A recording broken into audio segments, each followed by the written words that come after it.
Isa na namang trending na kagamitan ang ating bubuksan ngayon. Ito ay wireless vacuum or cordless vacuum.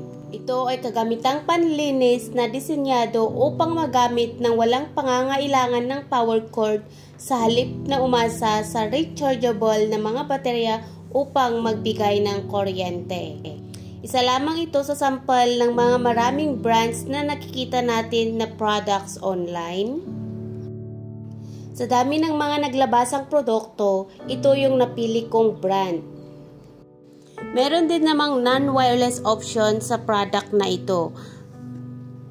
Ang advantage lang nito ay dapat fully charged bago natin gamitin at ito yung pinaka-best feature nito. Pwede rin natin gamitin na pang-vacuum sa sasakyan. O diba, mas nakakatipid pa tayo kaysa pupunta pa sa vacuum service ng car, which is ang mahal-mahal na ng services ngayon. Bago gamitin, mangyaring basahin lamang ang instruction manual at kung paano ito or best care practices ng product. At kung mahirap pa ding intindihin ang nasa manual book ng bawat product, nandyan naman po yung YouTube na pwede nating takbuhan para mas lalo pa nating maintindihan bago natin isagawa. Ganon din po kasi yung aking ginagawa para makasigurado ako na hindi ko masisira ang produkto bago ko siya gamitin. So ito na po yun at madali lang naman siyang i-fix according to its user's manual.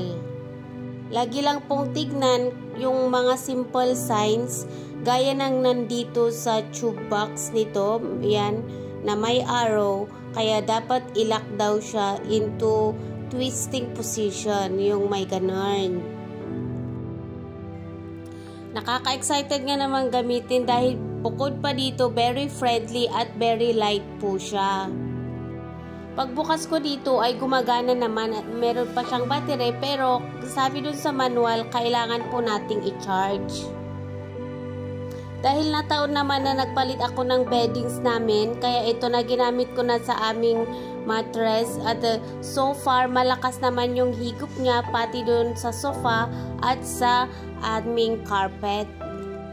Hindi rin masyadong maingay at gaya sa nasabing feature ng vacuum na ito, perfect lang po siya for light household work and pagkatapos nito, pwede na ding hugasan para mailigpit. So, yan lang po for today. Thank you so much for watching. See you again on my next vlog. Nasa description box po kung paano natin mabibili yung product na to. Bye!